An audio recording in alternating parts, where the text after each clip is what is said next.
नमस्ते दोस्तों, स्वागत है आप सबका हमारे अपने चैनल लिसनर्स बुक क्लब में, जहां हम बुक्स को चैप्टर वाइज सुनते हैं। तो अगर आप भी बुक्स को डिटेल में सुनना चाहते हैं तो इस चैनल को सब्सक्राइब, शेयर और लाइक करें। हमने एक बहुत ही फेमस बुक गुनाहों का देवता सीरीज़ की शुरुआत की है। इस बुक का नाम तो आपने कभी न कभी ज़रूर सुना होगा। इस बुक सीरीज़ का ये तीसरा भाग है। आगे के 2 भाग आप प्लेलिस्ट में जाकर सुन सकते हैं, जो कि बहुत मज़ेदार हैं। तो फिर शुरुआत करते हैं सुधा और चंदर के इस खूबसूरत सफ़र की। पिछली सीरीज़ में आपने सुधा और चंदर की खट्टी मीठी नोकझोंक सुनी। जितना स्नेह और स्नेह से भरी फटकारें और स्वास्थ्य के प्रति चिंता सुधा को अपने पापा से मिलती थी, वो सब बड़े निस्वार्थ भाव से वो चंदर को दे डालती। खाने पीने की जितनी परवाह उसके पापा उसकी रखते थे, न खाने पर या कम खाने पर उसे जितना दुलार से फटकारते थे, उतना ही ख्याल वह चंदर का रखती थी। और स्वास्थ्य के लिए जो उपदेश उसे पापा से मिलते थे, उसे और भी स्नेह में पाकर वह चंदर को दे डालती थी। चंदर कितने बजे खाना खाता है, यहाँ से जाकर घर पर कितनी देर तक पढ़ता है, रात को सोते वक्त दूध पीता है या नहीं, इन सब का लेखा जोखा उसे सुधा को देना पड़ता। और जब कभी उसके खाने पीने में कोई कमी रह जाती तो उसे सुधा की डांट खानी ही पड़ती थी। एक बार सुधा ने कमाल कर दिया। उसकी तबीयत खराब हुई और डॉक्टर ने उसे लड़कियों का एक टॉनिक पीने के लिए बताया। इम्तिहान में जब चंदर कुछ दुबला सा हो गया तो सुधा अपनी बची हुई दवा ले आई और लगी चंदर से ज़िद करने कि पियो इसे।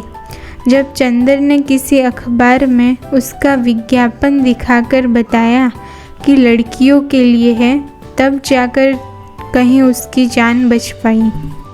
इसलिए जब आज सुधा ने चाय के लिए कहा तो चंदर की रूह काम गई, क्योंकि जब कभी सुधा चाय बनाती थी तो प्याले के मुंह तक दूध भरकर उसमें 2-3 चम्मच चाय का पानी डाल देती थी।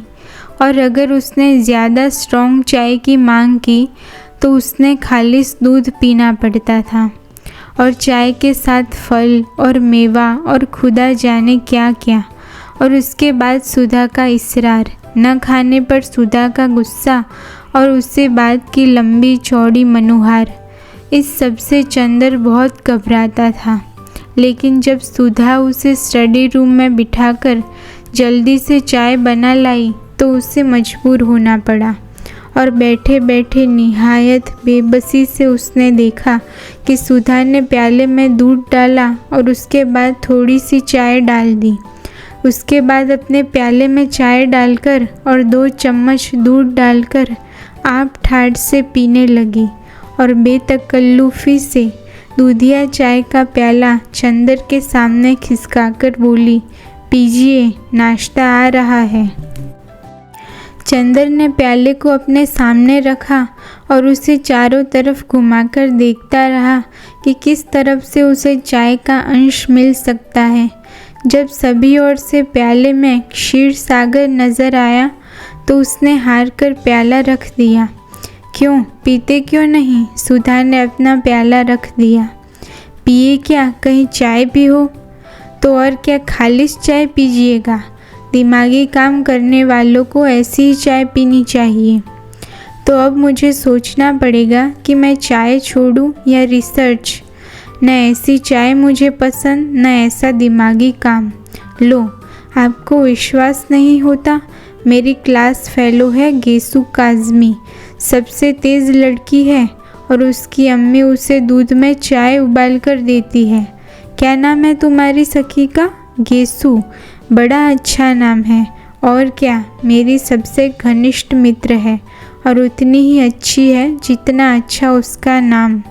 ज़रूर ज़रूर, मुंह बिचकाते हुए चंदर ने कहा, और उतनी ही काली होगी जितने काले गेसु। धत, शर्म नहीं आती किसी लड़की के लिए ऐसा कहते हुए? और हमारे दोस्तों की बुराई करती हो तब क्या? वे तो सब है ही बुरे। अच्छा तो नाश्ता, पहले फल खाओ। और फिर वह प्लेट में छीन छीन कर संतरा रखने लगी।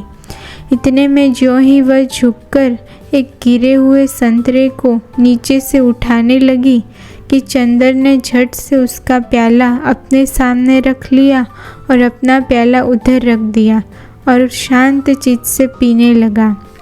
संतरे की फांकें उसकी ओर बढ़ाते हुए ज्यों ही सुधा ने एक घूंट चाय ली तो वह चौंक कर बोली, अरे ये क्या हुआ? कुछ नहीं, हमने उसमें दूध डाल दिया।